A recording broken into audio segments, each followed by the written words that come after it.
Okay, we are loading up our freeze dryer. I am a member of a local co-op that contracts with several different farms in the area, and about 3 months ago I decided it was a great idea to buy 6 bags of onions. I thought maybe they would last me. Some people said they could get their onions to last till July, so I was thinking, oh great, till our onions come up, we'll have onions and I won't have to worry about buying onions. Well, that didn't work out. I've thrown away several onions that have rotted, and so now we're using our Harvest Rite freeze dryer to freeze dry the onions, which is actually really great because these onions are incredibly strong and they burn my eyes every time I have to cut them, which is great. They're awesome onions. They're from a local farm, which is really cool. Lots of great benefits to that co-op. We get a great deal on really good produce, but they just weren't lasting as long as I wanted them to in our basement. So now what I'm doing is I'm just gonna slice them and I'm gonna put them on these trays. These are the Harvest Rite trays. And I'm just gonna do it raw, and then the Harvest Rite will freeze them and dry them for me. And then I will have these nice light onions that I can break up. I can grind them into a powder for onion powder, or I can add them to anything I want, whether I'm frying them or if I'm putting them in a soup, and they'll reconstitute. And so they'll have a shelf life if I put them in the Mylar bags for up to 30 years, or I may just throw them into a mason jar or a plastic bag if I plan to use them quicker. So this is what I'm going to start with. But first, very important step of this process, I am going to grab some ski goggles because, like I said, they're so strong, and if I cut a bunch at once, I'll just be crying the whole time. So this is fantastic. I don't know if you can see my sweet goggles, but I am definitely wearing goggles because I don't like crying. These seriously burn your eyes. You can't even see anything. So I think I'm just going to cut a bunch and then slice them into rings from there. I'm sure there's a better way to do this.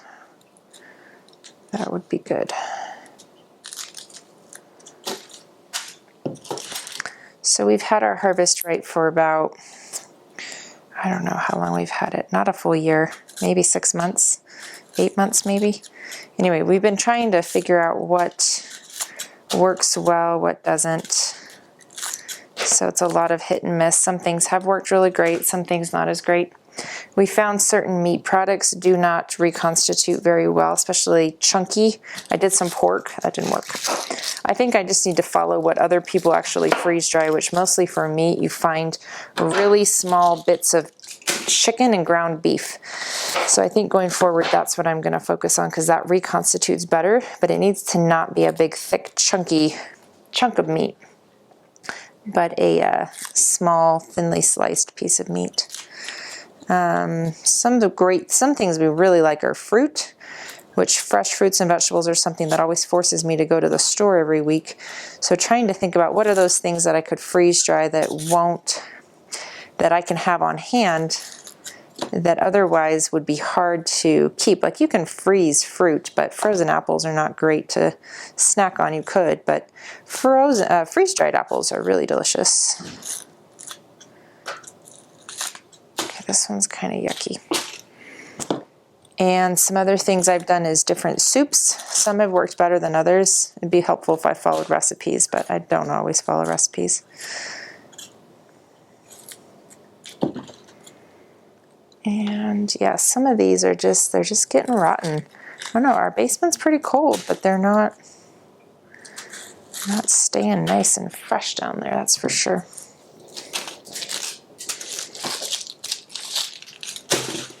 So freeze-dried apples, strawberries, grapes, pears I tried. We tried nectarines, those actually didn't work out very well.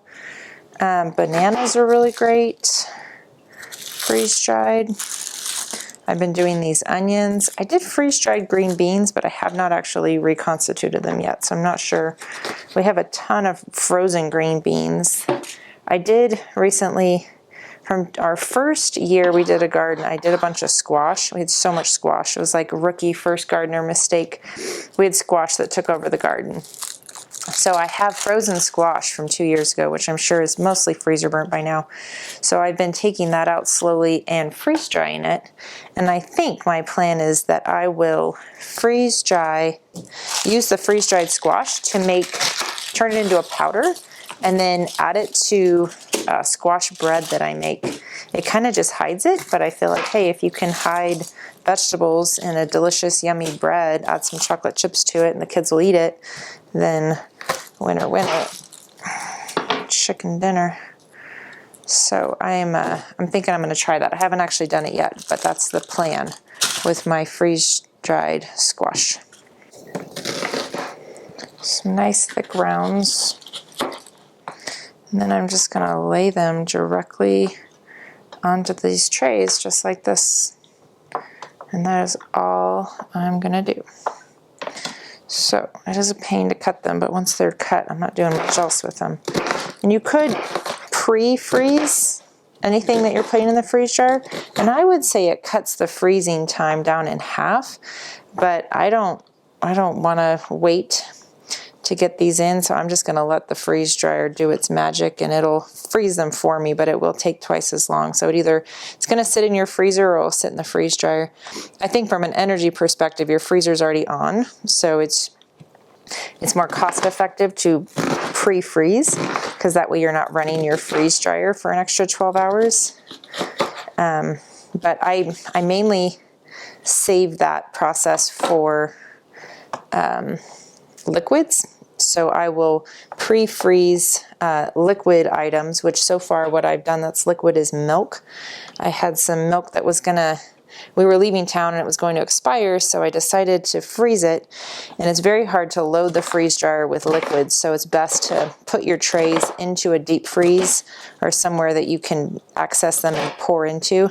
And all you do is put the liquid directly into these trays and let it freeze. They say up to 48 hours. I don't always wait that long, but that's the recommendation.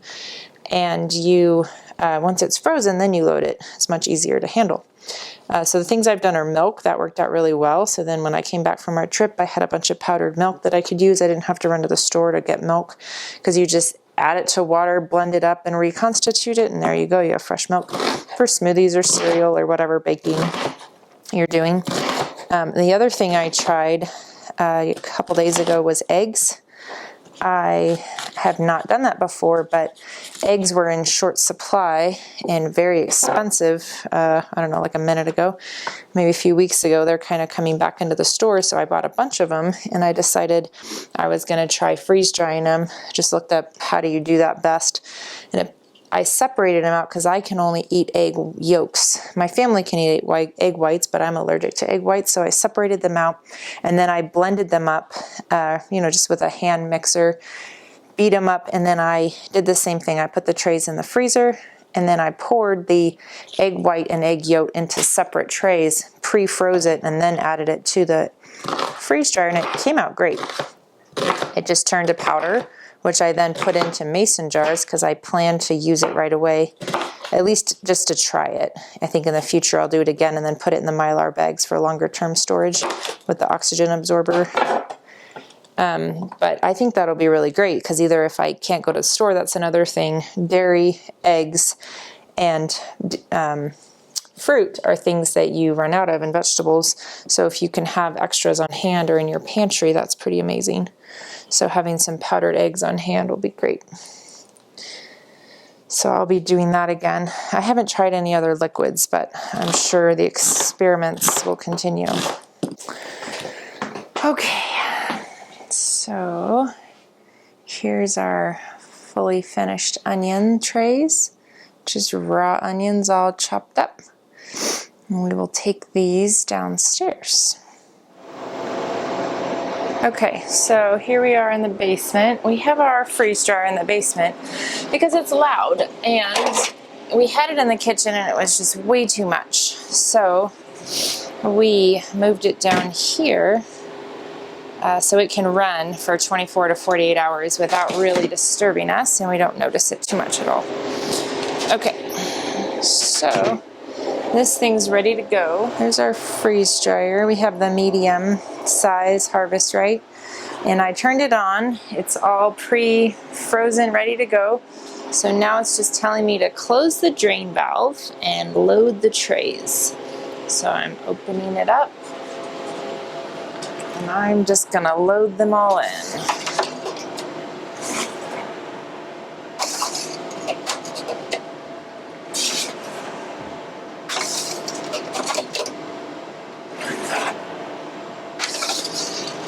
All right, easy as that. Turn lock, I'm gonna hit continue, and it's gonna freeze. And that's it. Probably by this time tomorrow it'll be done, and we'll stick them into some jars. Here's one that we've done. This was rice. We'll put it into a jar like this. Or we've got Mylar bags that come with it. This one is actually shredded cheese, and you can shrink it down and put it in something like that, and that would last 30 years on a shelf.